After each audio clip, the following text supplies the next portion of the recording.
ঝিনাইদহের এক প্রত্যন্ত গ্রামে জন্ম নেয়া শারমিন নাহার অনি শৈশব থেকেই শারীরিক প্রতিবন্ধকতার সঙ্গে করছেন লড়াই। স্বাভাবিকভাবে কথা বলতে, হাঁটতে, চলতে কিংবা স্বাভাবিক কাজ করতে অন্যদের চেয়ে অনেক বেশি কষ্ট হলেও তিনি কখনো হার মানেননি। পরিবারের সাহস আর নিজের দৃঢ় ইচ্ছাশক্তিকে সঙ্গী করে তিনি শিক্ষা জীবন এগিয়ে নিয়ে গেছেন। অনেকে ভাবত প্রতিবন্ধকতা হয়তো তাকে পিছিয়ে রাখবে, কিন্তু অনি তাদের ভুল প্রমাণ করেন। তিনি সফলভাবে মাস্টার্স ডিগ্রি সম্পন্ন করেন এবং এরপর খুঁজতে থাকেন নিজের জীবনের লক্ষ্য।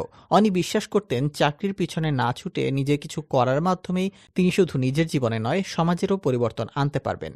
এই স্বপ্ন পূরণের পথে গুরুত্বপূর্ণ বাঁক হয়ে আসে যখন অনি এডিবির অর্থায়নে অর্থ মন্ত্রণালয়ের সিসিপের আওতায় বাংলাদেশ ব্যাংক ও যমুনা ব্যাংকের যৌথ উদ্যোগে পরিচালিত এন্টারপ্রেনিউরাল ডেভেলপমেন্ট প্রোগ্রাম ইডিপিতে ভর্তি হওয়ার সুযোগ পান। প্রশিক্ষণ চলাকালীন 1 মাস যথাক্রমে ক্লাসে উপস্থিতি ও নিজের ব্যবসায় পরিকল্পনা ভালোভাবে রপ্ত করেন।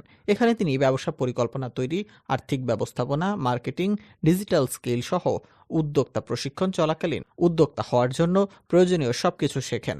প্রশিক্ষণ চলাকালীন অনি উপলব্ধি করেন প্রতিবন্ধকতা তার জন্য সীমাবদ্ধতা নয়, বরং অনুপ্রেরণা। তিনি দৃঢ় সংকল্প নেন নিজের দক্ষতা ব্যবহার করে একটি উদ্যোগ করে তুলবেন।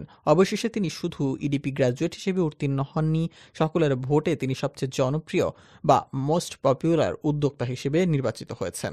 প্রশিক্ষণ শেষে অনি ঝিনাইদহের ছোট আকারের একটি মুরগির খামার গড়ে তোলেন। তার খামার থেকে মুরগি ও ডিম স্থানীয় বাজারে বিক্রি হচ্ছে।